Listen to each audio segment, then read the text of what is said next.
तिरुपति में चढ़ाए जाने वाले लड्डू में पशु की चर्बी और फिश ऑयल की पुष्टि हो जाने के बाद देश भर के बड़े मंदिरों में हंगामा मचा हुआ है, बवाल मचा हुआ है। उनमें चढ़ाए जाने वाले प्रसाद को लेके काशी विश्वनाथ मंदिर में भी लड्डू चढ़ाया जाता है। अलग अलग वेंडरों को ये काम सौंपा गया है और देख सकते हैं कि उन्हीं में से एक वेंडर के यहाँ खुद काशी विश्वनाथ मंदिर के अधिकारी पहुंचे हैं और वो बाकायदे निरीक्षण कर रहे हैं उन सारे मटेरियल का जो जिनसे लड्डू का निर्माण होता है। विश्वनाथ मंदिर में भी लड्डू बनाया जाता है। बेसन की जांच की जा रही है, आटे की जांच की जा रही है, साथ ही साथ घी की भी जांच की जा रही है और बताया जा रहा है कि बाकायदे इसका लैब टेस्ट भी कराया गया है।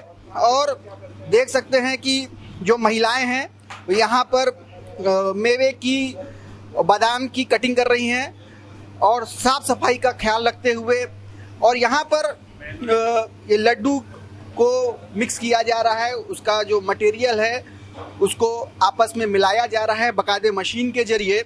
ये दूसरा स्टेज है और अब ये चूंकि तीसरा स्टेज है, लड्डू को आकार दिया जा रहा है और साथ ही साथ उसकी पैकिंग की जा रही है।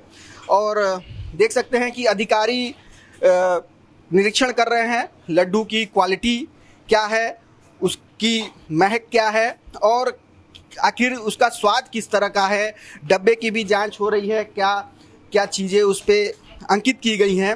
और ये सब हो रहा है क्योंकि तिरुपति में चढ़ाए जाने वाले लड्डू में पशु की चर्बी और फिश ऑयल की शिकायत मिली है, जिसको लेकर काफ़ी हंगामा मचा हुआ है। और द्वादश ज्योतिर्लिंगों में से बाबा काशी विश्वनाथ का मंदिर भी वाराणसी में है, जहां न केवल देश बल्कि विदेश से भी श्रद्धालु आते हैं। हमारे साथ एसडीएम साहब काशी विश्वनाथ मंदिर के मौजूद है।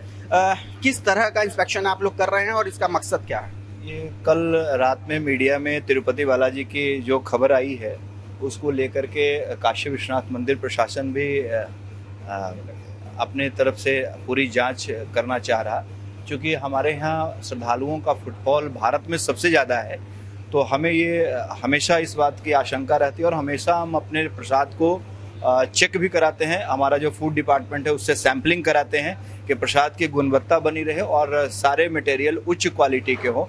उसी क्रम में हम लोग आज इनके घी का सैंपल और बेसन, जो ड्राई फ्रूट्स हैं इनका, और पूरे प्रोसेस को चेक कर करके ये पूरा इत्मीनान हो जाना चाहते हैं कि जो भी हमारे श्रद्धालु के हाथ में जाता है वो बढ़िया क्वालिटी का हो और उच्च गुणवत्ता का हो। कभी इनका लैब टेस्ट वगैरह हुआ है? जैसे खास तौर से जो विवाद हो रहा है घी को लेके, ऑयल को लेके, तो क्या इस तरह का कभी आप लोगों ने कराया है?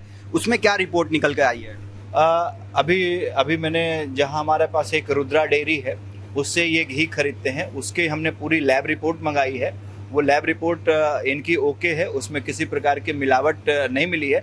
लेकिन इसके बावजूद फिर भी हम एक बार दोहरे रूप से कंफर्म होने के लिए इनकी सैंपलिंग फिर से करा रहे हैं, ताकि ये बिल्कुल क्लियर रहे और श्रद्धालुओं तक ये मैसेज बहुत स्पष्ट रहे कि काशी विश्वनाथ धाम में जो कुछ भी चढ़ता है वो उच्च गुणवत्ता पूर्वक है और हिंदू धर्म की आस्था से बिल्कुल हम वाकिफ हैं और उसके अनुरूप ही रहते हैं। एक बात यह है कि काशी विश्वनाथ मंदिर में क्या प्रक्रिया है? जो प्रसाद श्रद्धालुओं के हाथों तक पहुंचता है तो वो क्या विश्वनाथ मंदिर सीधे तौर पे उसको बनवाता है या वेंडर को सौंपता है फिर वो परचेज करता है? नहीं, बाबा को जो भोग लगता है वो तो हमारे पुजारी ही बनाते हैं।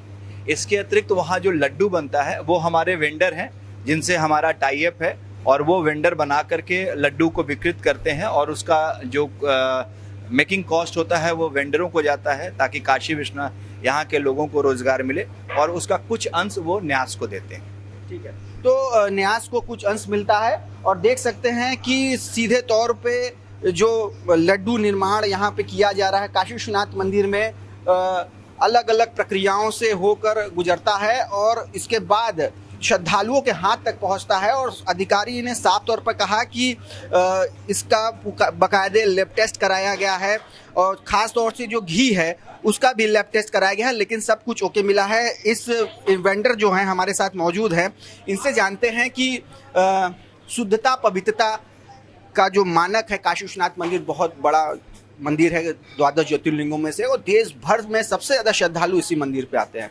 क्या ख्याल रखते हैं आप? पहले अपना नाम बताइए। हम अशोक हलवाई और वर्करों के खाने पीने से लेकर के उनकी एक्टिविटी में सारे शुद्धता के मानक का प्रयोग किया जाता है। जैसे न तो उनके खाने में कहीं लहसुन प्याज और कोई मादक पदार्थ, और जहाँ बनता है वहाँ पर कोई खैनी सुरती का कोई प्रयोग नहीं होता।